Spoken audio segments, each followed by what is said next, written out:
mic is on. Hey, so we are here with Ali Canal, entertainment reporter for Yahoo Finance. Ali, thank you for joining me on Balkan Stories. Thank you. Cheers. Let's cheers. Yeah, let's start off with the cheers. Love it. All right. So, Ali and I met a little while back at a friend's event, and really, was really interested in learning that you're an entertainment reporter at Yahoo Finance, which seems like a thing that wouldn't be there. So, tell me a little bit about the role and how you started covering celebrities at Yahoo Finance. Yeah, it's pretty crazy because I started my career at People Magazine, and if you would have told me 6 or 7 years ago, oh, you'd be working at Yahoo Finance, it's like, I don't think so. Right. I'm not a finance girl. I like pop culture, celebrity stuff. But circumstances led me to Yahoo Finance, and when I got there, I noticed that a lot of the conversations we were talking about, media, streaming, box office, actors' pay, all of that stuff, was business, and it kind of opened my eyes to this smarter way of looking at celebrities, of looking at Hollywood, and I just became so fascinated by the ecosystem there. So I'm a reporter. I do a lot of different types of coverage, from the box office to the streaming wars to individual companies, but it's been such a great journey of learning so much about the business side of a lot of these businesses and what makes them tick from a financial perspective as well. And a ton of celebrities, obviously, as I'm sure you know, get into the hospitality industry, whether it's restaurants, whether it's bars, liquor brands. Tell me a little bit about some of the stories you've covered or some of the experience you've had learning about that world, and how celebrities get into these different entrepreneurial endeavors that are in the hospitality world. Yeah, so many. I mean, I talked to Justin Hartley from This Is Us. He has a tequila brand. Chris Harrison has a restaurant in Texas. There are just so many of these actors that are interested in the restaurant business, interested in the alcohol business. And I would say the alcohol business in particular is a really big one for a lot of these celebrities. You hear about the Kendall Jenners of the world with their brands and skincare. Now that's another big thing that I think a lot of celebrities lean on, because it's just easy access to consumers, right? I feel like everyone's drinking, everyone's like trying to get their skin, everyone's eating. Like that's just America at the end of the day. So I feel like if you are a celebrity and you hit a certain point in your career, why not explore different types of business endeavors? And I just think that side of the industry is really fascinating too. What has been the most interesting celebrity business endeavor that you've covered, or one random thing you're like, I would have never thought I'd be covering this, or that this particular celebrity would be into this particular business? Yeah, I mean, I just brought up the Justin Hartley story, but that was interesting too, because his tequila brand, it was like in the mountains of Mexico, and there was this whole like serious process that went into it, and the agave and all the different elements of tequila, which I didn't realize. You think of tequila as just like throwing it back at a dive bar in college, but there's a process to things, and I think it's great if you have a passion for alcohol or a passion for a certain type of brand to want to explore that more. And as a celebrity, I think that's awesome. And I would just say in general, I am super interested by what's going on in the streaming wars right now. Warner Brothers, Discovery, all the changes there, and HBO Max combining with Discovery Plus. There's just so much happening in media right now that not only affects these companies, but also affects us as a consumer, because our viewing habits have changed. The pandemic has absolutely changed everything, and I think it's interesting just to think back 2 or 3 years ago how different life was back then, and particularly in the entertainment industry. I feel like there's been a reckoning there and a long-term impact when it comes to the future.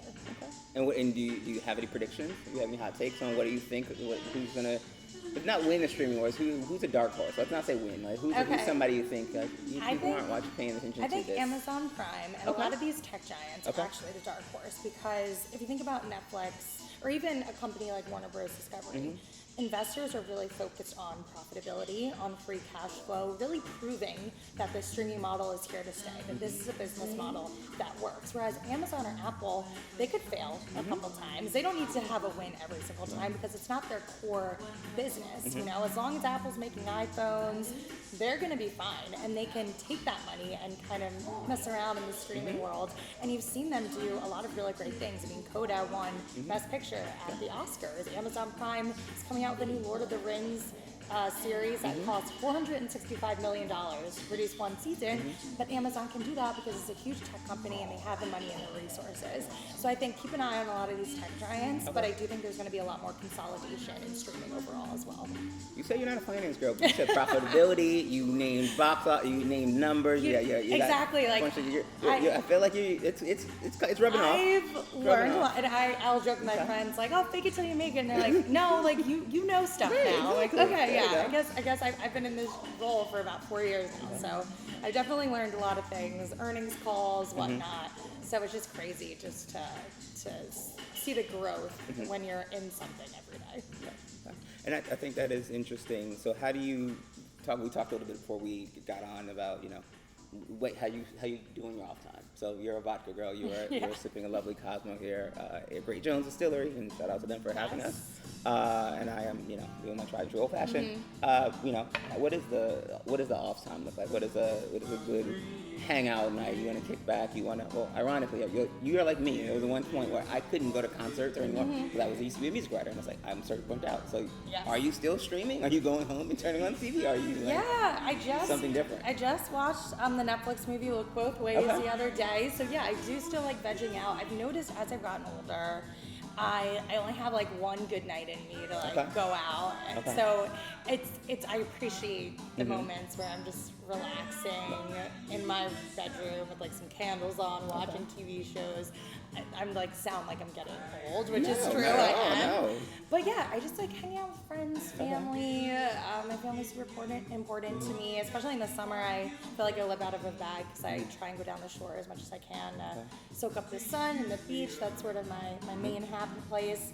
But it's the little things, and I think I've learned that as I've gotten older. Just the little moments that you're just like, okay, I'm good. Like this is where I need to be. Okay. Well, if anyone knows me, they know I'm a tried and true Jersey boy. So you are Jersey a girl. Jersey girl. So yes, I am north, you're south. It's okay. Yep. No beef here. But it's pork roll, though. Not Taylor It's ham. not. Okay, we could take this offline. No, it's Taylor ham. It is Taylor ham, Pork and I guess you're also like a Eagles fan. Of course, I'm an Eagles fan. Go Birds. No, all right, sure. This is it. This is where the divide comes in. But it really is a rivalry, North and South Jersey. Yes, but we will fight anyone who talks about Jersey. Period. Yes. We are very Amen. We're united on that front. So yes. Okay. So, what is what's the dream? What's the dream interview? Dream interview in the celebrity entertainment. So what does you say? You want to do one thing?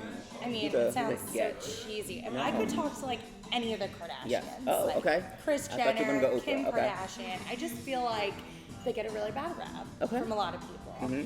But you gotta respect the hustle. You gotta respect the business prowess and how they've been able to just transform the brand over the years and really leverage peak TV, leverage social media, like and now leveraging streaming on Hulu. It's sort of every iteration of media they've taken advantage of and have been there at just the right moment to catapult themselves onto the next thing.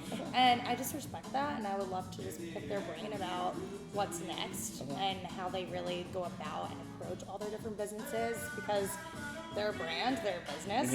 Love them or hate them, they are making serious waves in entertainment and the business world. So I would love to talk to them. Okay, so Kardashian PR calls you. You say you have Kris, Kim, and Kylie, but you're going to get one.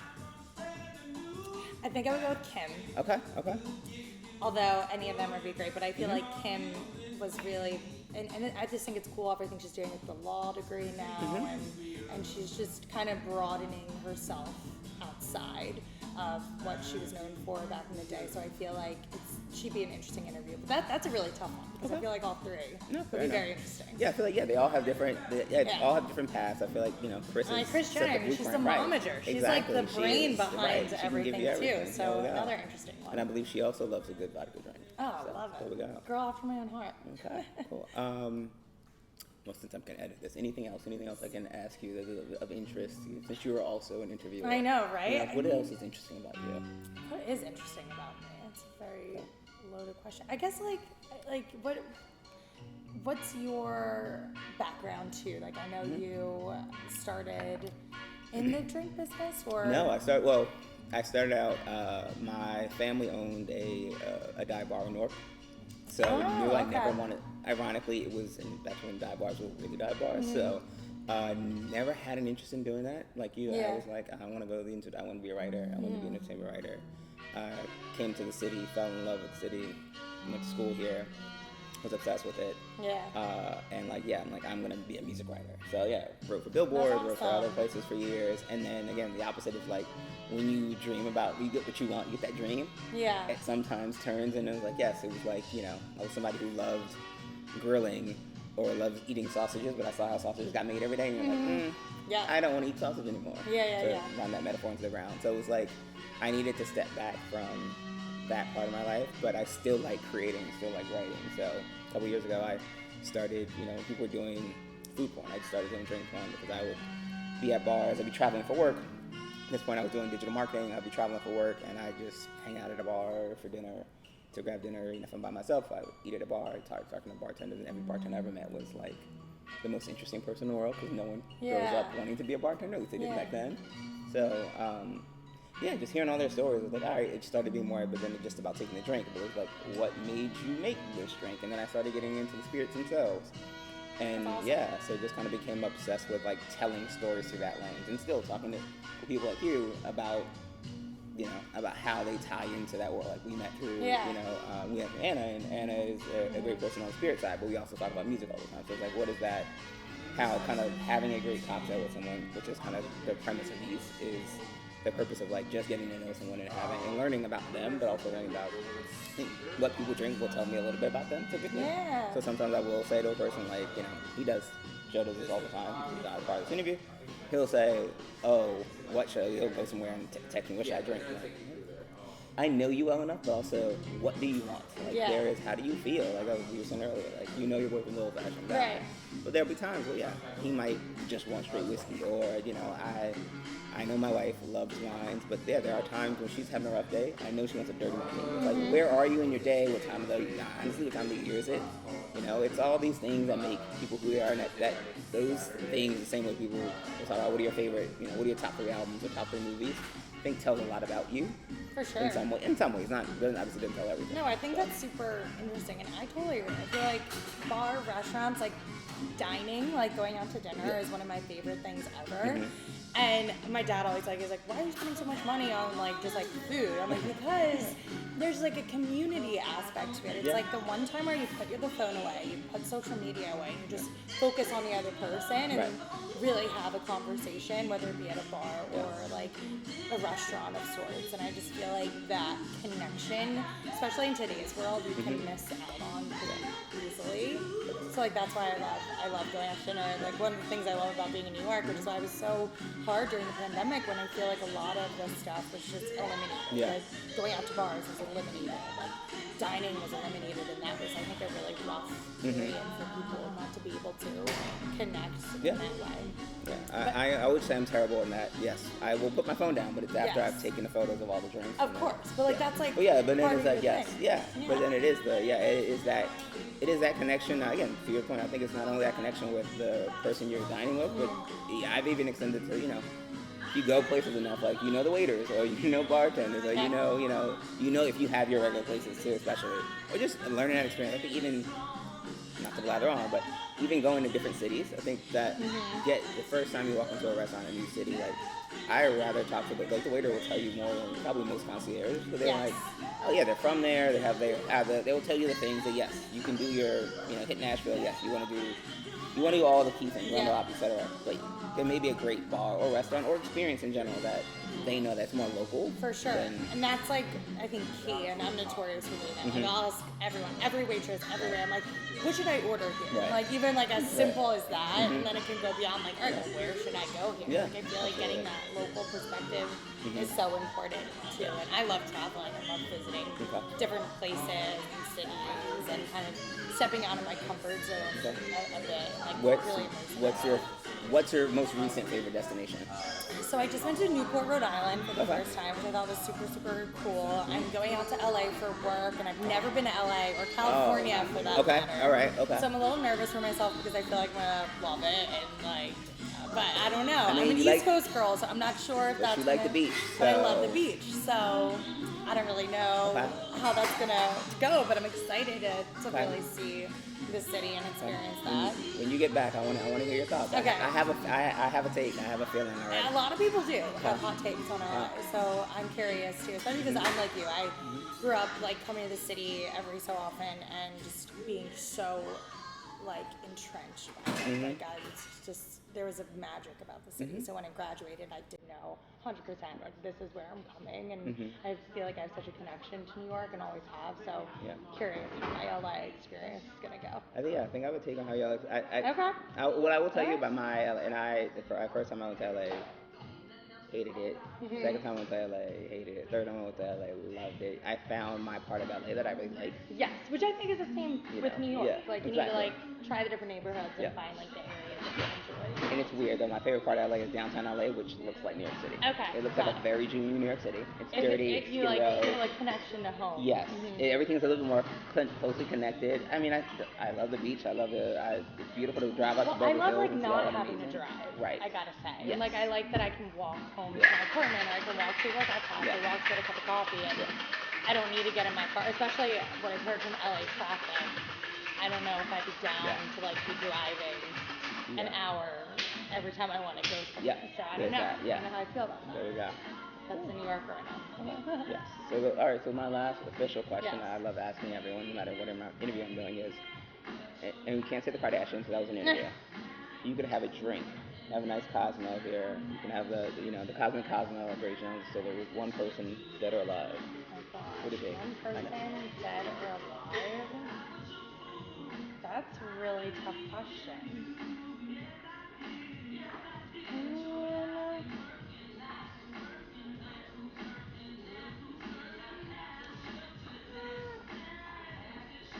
I feel like I'd want to talk to.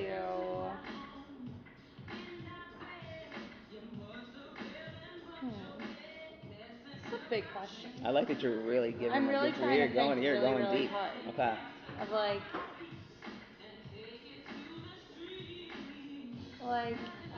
because there's so many ways you can go with this. I will like the give you the examples. philosophical life way. Yes, I've gotten like those. Career way. I've gotten those. I've gotten the family member who is no longer with you that you Right, really I love, thought about that way. too. I'm Yeah, you're right. I would say there's no wrong answer. It's the mood. It's always the mood during at that moment. It's like the mood during that moment. I mean, my mind is going to my mom who passed away when I was in 3rd grade, and she's my mom's mother, and she was young when she passed away, I think 62, and she died of colon cancer. But I feel like I'm entering a stage in life where like a lot of things are going to start to happen, right? Like even I'm seeing it with my friends, like marriages, babies, and I would love to like talk to her about like where I'm at. I was the first granddaughter. I was very close with her.